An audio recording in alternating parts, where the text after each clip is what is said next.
Welcome back, South Elementary students. It is our last night of Harry Potter. We're gonna finish the book tonight. I'm so excited to hear what happens in the end. So I know we left off on Friday. It was a kind of a cliffhanger spot to stop. I apologize.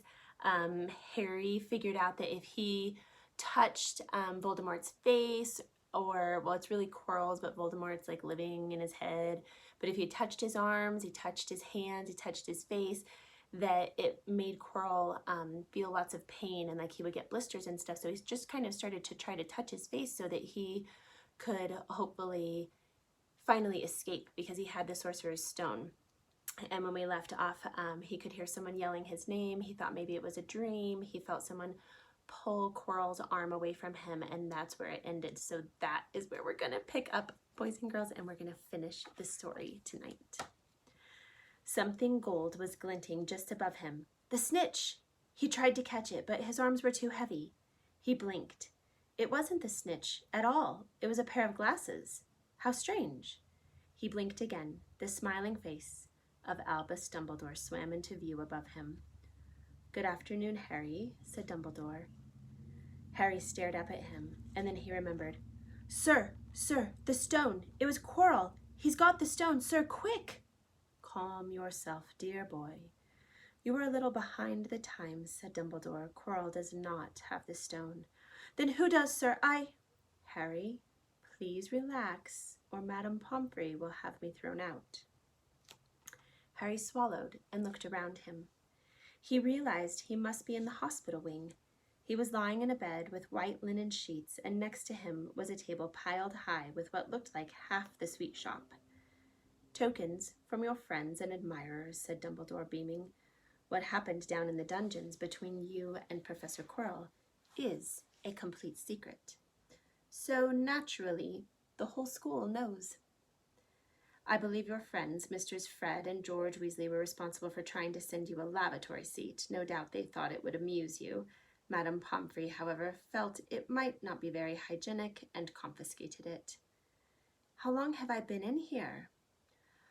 3 days. Mr. Ronald Weasley and Miss Hermione Granger will be most relieved that you have come round. They have been extremely worried." "But, sir, the stone."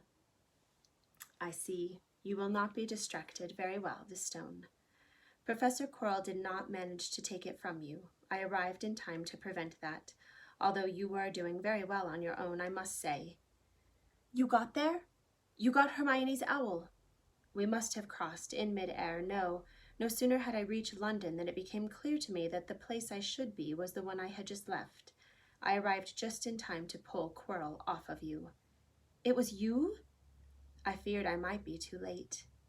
"You nearly were. I couldn't have kept him off the stone much longer." "Not the stone, boy. You. The effort involved nearly killed you. For one terrible moment there, I was afraid that it had. As for the stone, it has been destroyed." "Destroyed?" said Harry blankly. "But your friend, Nicholas Flamel." "Oh, you know about Nicholas," said Dumbledore, sounding quite delighted. You did do the thing properly, didn't you? Well, Nicholas and I have had a little chat and have agreed it is all for the best." "But that means he and his wife will die, won't they?" "They have enough elixir stored to set their affairs in order, and then yes, they will die." Dumbledore smiled at the look of amazement on Harry's face.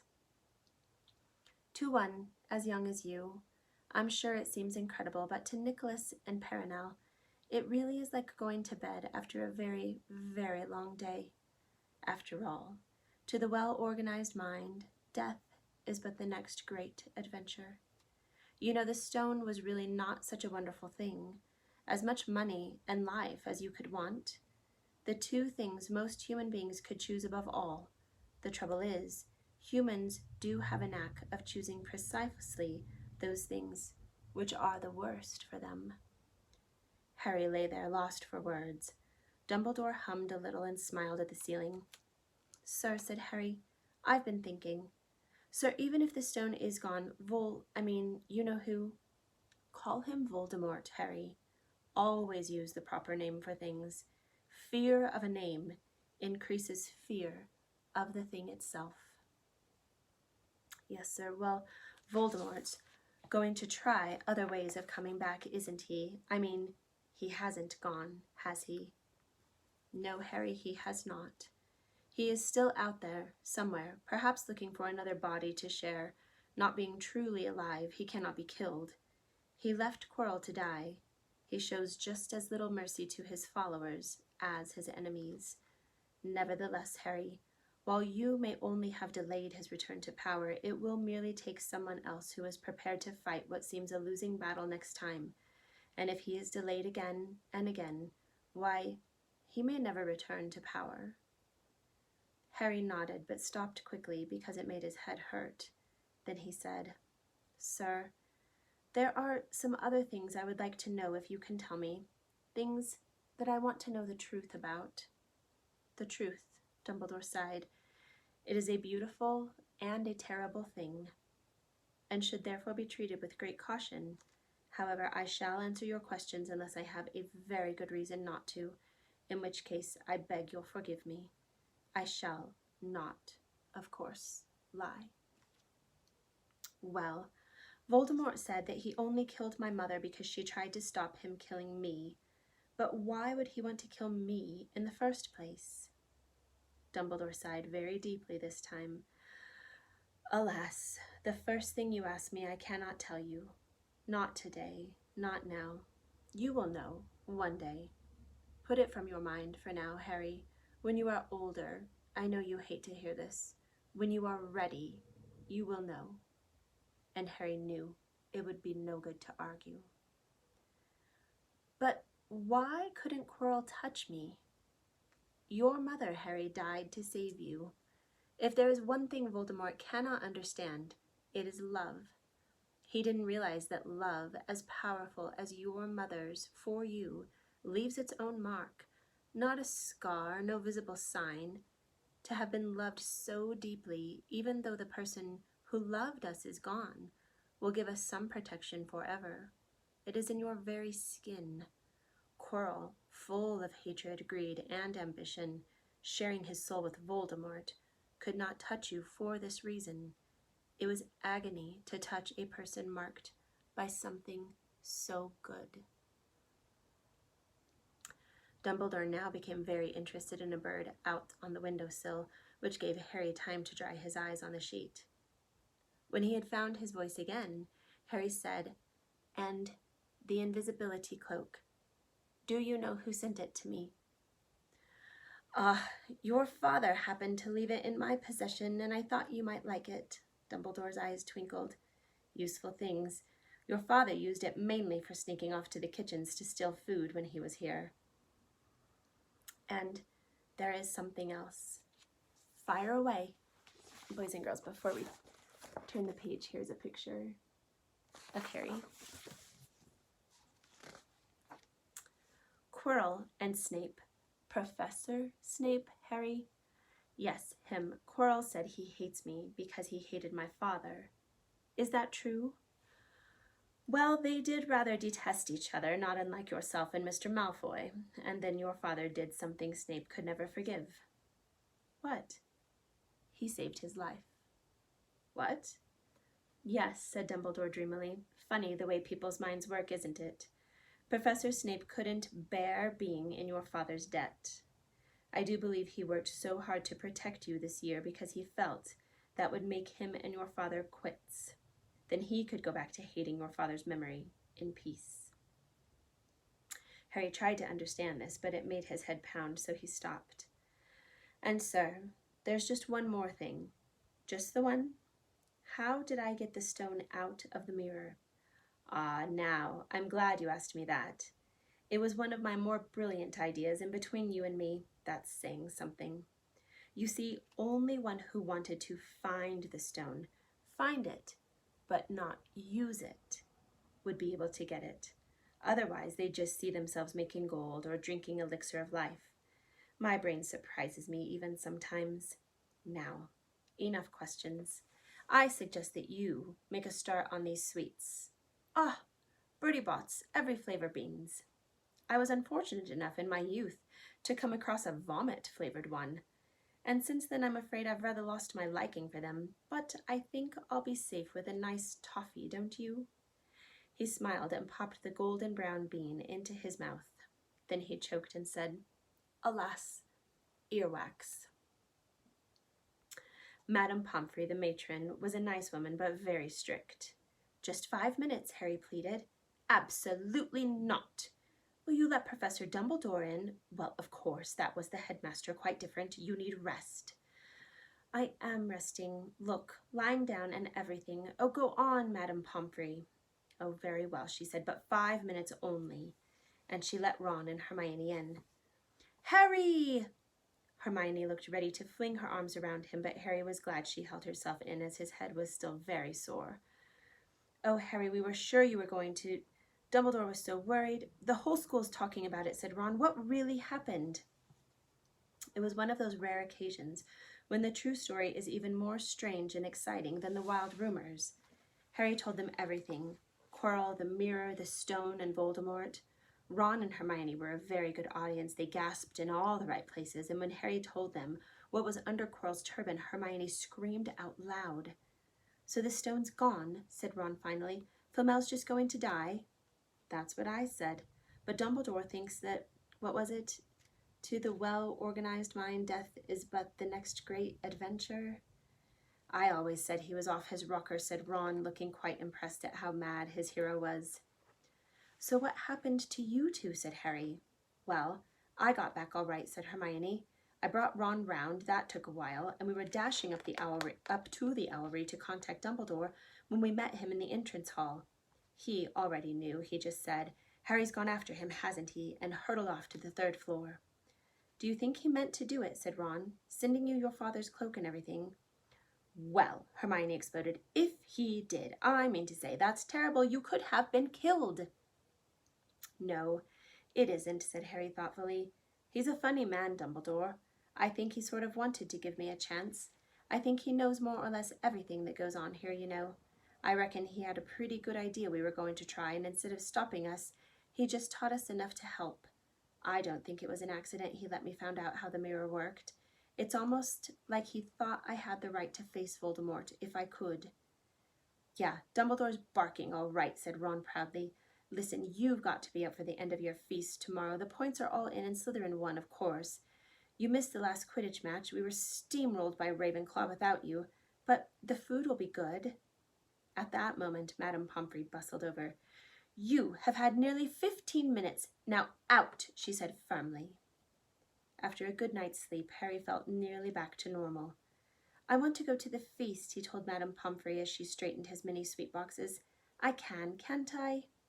"Professor Dumbledore says that you are to be allowed to go," she said sniffily, as though in her opinion Professor Dumbledore didn't realize how risky feasts could be. "And you have another visitor." "Oh, good," said Harry. "Who is it?" Hagrid sidled through the door as he spoke. As usual when he was indoors, Hagrid looked to be too big to be allowed. He sat down next to Harry, took one look at him, and burst into tears. "It's all my ruddy fault," he sobbed, his face in his hands. "I told the evil git how to get her past Fluffy. I told him. It was the only thing he didn't know, and I was the one who told him. You could have died. All for a dragon egg? I'll never drink again. I should be chucked out and made to live as a muggle." "Hagrid," said Harry, shocked to see Hagrid shaking with grief and remorse, great tears leaking down into his beard. "Hagrid, he'd have found out somehow. This is Voldemort we're talking about. He'd have found out even if you hadn't told him." "You could have died," sobbed Hagrid. "And don't say the name. Voldemort," Harry bellowed, and Hagrid was so shocked he stopped crying. "I've met him, and I'm calling him by his name." "Please cheer up, Hagrid. We saved the stone. It's gone. He can't use it. Have a chocolate frog. I've got loads." Hagrid wiped his nose on the back of his hand and said, "That reminds me, I've got you a present." "It's not a stoat sandwich, is it?" said Harry anxiously, and at last Hagrid gave a weak chuckle. "Nah, Dumbledore gave me the day off yesterday to fix it. Course, he should have had me sacked instead. Anyway, got you this." It seemed to be a handsome leather-covered book. Harry opened it curiously. It was full of wizarding photographs. Smiling and waving at him from every page were his mother and his father. I sent owls off to all your old parents' old school friends, asking for photos. Knew you didn't have any. Do you like it? Harry could not speak, but Hagrid understood. Harry made his way down to the end-of-year feast alone that night. He had been held up by Madame Pomfrey's fussing about, insisting on giving him one last checkup, so the great hall was already full. It was decked out in the Slytherin colors of green and silver to celebrate Slytherin's winning the House Cup for the 7th year in a row. A huge banner showing the Slytherin serpent covered the wall behind the high table. When Harry walked in, there was a sudden hush, and then everybody started talking loudly at once. He slipped into a seat between Ron and Hermione at the Gryffindor table and tried to ignore the fact that people were standing up to look at him. Fortunately, Dumbledore arrived moments later, and the babble died away. "Another year gone," Dumbledore said cheerfully, "and I must trouble you with an old man's wheezing waffle before we sink our teeth into our delicious feast. What a year it has been. Hopefully your heads are all a little fuller than they were. You have the whole summer ahead of you to get them nice and empty before next year starts. Now, as I understand it, the House Cup here needs awarding, and the points stand thus. In 4th place, Gryffindor with 312 points. In 3rd, Hufflepuff with 352. Ravenclaw have 426, and Slytherin 472. A storm of cheering and stamping broke out from the Slytherin table. Harry could see Draco Malfoy banging his goblet on the table. It was a sickening sight. "Yes, yes, well done, Slytherin, well done," said Dumbledore. "However, recent events must be taken into account." The room went very still. The Slytherin smiles faded a little. "Ahem," said Dumbledore. "I have a few last-minute points to dish out. Let me see. Yes. First, to Mr. Ronald Weasley." Ron went purple in the face. He looked like a radish with a bad sunburn. "For the best played game of chess Hogwarts has seen in many years, I award Gryffindor House 50 points." Gryffindor cheers nearly raised the bewitched ceiling. The stars overhead seemed to quiver. Percy could be heard telling the other prefects, "My brother, you know, my youngest brother, got past McGonagall's giant chess set." At last there was silence again. Second, to Miss Hermione Granger, for the use of cool logic in the face of fire, I award Gryffindor House 50 points. Hermione buried her face in her arms. Harry strongly suspected she had burst into tears. Gryffindors up and down the table were beside themselves. They were 100 points up. Third, to Mr. Harry Potter, said Dumbledore. The room went deadly quiet. For pure nerve and outstanding courage, I award Gryffindor House 60 points. The din was deafening. Those who could add up while yelling themselves hoarse knew that Gryffindor now had 472 points, exactly the same as Slytherin. They had drawn for the House Cup. If only Dumbledore had given Harry just one more point. Dumbledore raised his hand. The room gradually fell silent. There are all kinds of courage, said Dumbledore, smiling. It takes a great deal of bravery to stand up to our enemies, but just as much to stand up to our friends. I therefore award 10 points to Mr. Neville Longbottom. Someone standing outside the great hall might well have thought that some sort of explosion had taken place, so loud was the noise that erupted from the Gryffindor table. Harry, Ron, and Hermione stood up to yell and cheer as Neville, white with shock, disappeared under a pile of people, hugging him. He had never won so much as a point for Gryffindor before. Harry, still cheering, nudged Ron in the ribs and pointed at Malfoy, who couldn't have looked more stunned and horrified if he'd just had the body bind curse put on him. Which means, Dumbledore called over the storm of applause, for even Ravenclaw and Hufflepuff were celebrating the downfall of Slytherin. that we need a little change of decoration. He clapped his hands, and in an instant the green hangings became scarlet and the silver became gold. The huge Slytherin serpent vanished and a towering Gryffindor lion took its place. Snape was shaking Professor McGonagall's hand with a horrible forced smile. He caught Harry's eye, and Harry knew at once that Snape's feelings toward him hadn't changed one jot. This didn't worry Harry. It seemed as though life would be back to normal next year, or as normal as it ever gets at Hogwarts. It was the best evening of Harry's life, better than winning at Quidditch or Christmas, or knocking out mountain trolls. He would never, ever forget tonight. And here's the picture of the celebration in the Great Hall.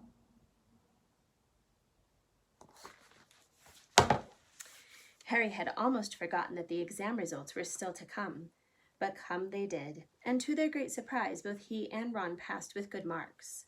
Hermione, of course, came top of the year. Even Neville scraped through, his good herbology mark making up for his abysmal potions one. They had hoped that Goyle, who was almost as stupid as he was mean, might be thrown out, but he had passed too. It was a shame, but as Ron said, you couldn't have everything in life. And suddenly their wardrobes were empty, their trunks were packed. Neville's toad was found lurking in a corner of the toilets. Notes were handed out to all students warning them not to use magic over the holidays.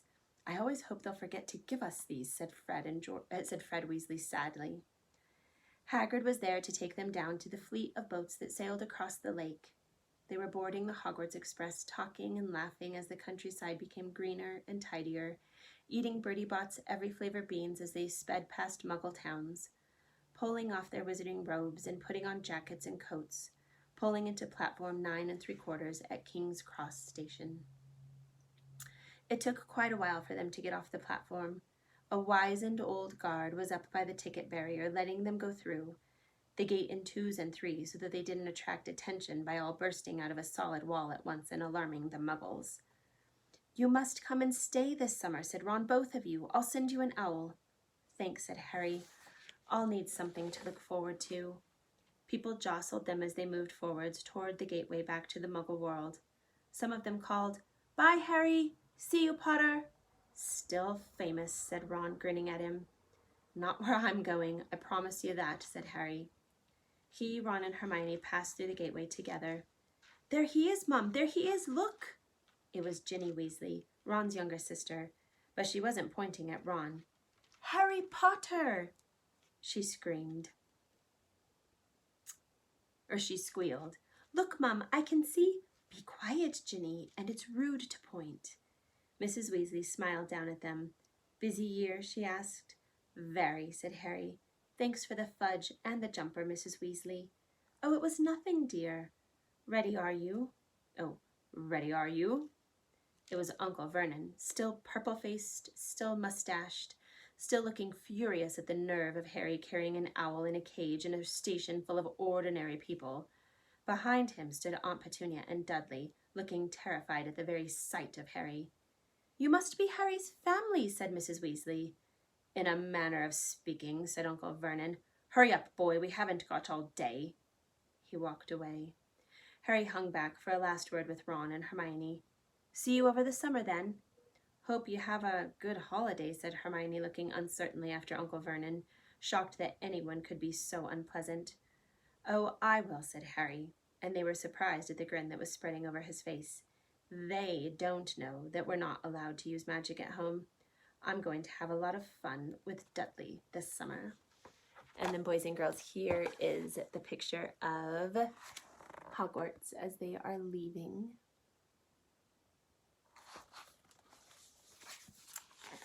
And that is the end. So we finished it. We did it, boys and girls, and it took us almost all the way through from the very part of the school year when we came back after spring break to almost the very last day of school. So we will read some other books for the rest of this week, but thank you for coming on the first Harry Potter book journey with me. I know this last night has been really long, so thanks for sticking with me, and we'll see you again tomorrow night. Have sweet dreams.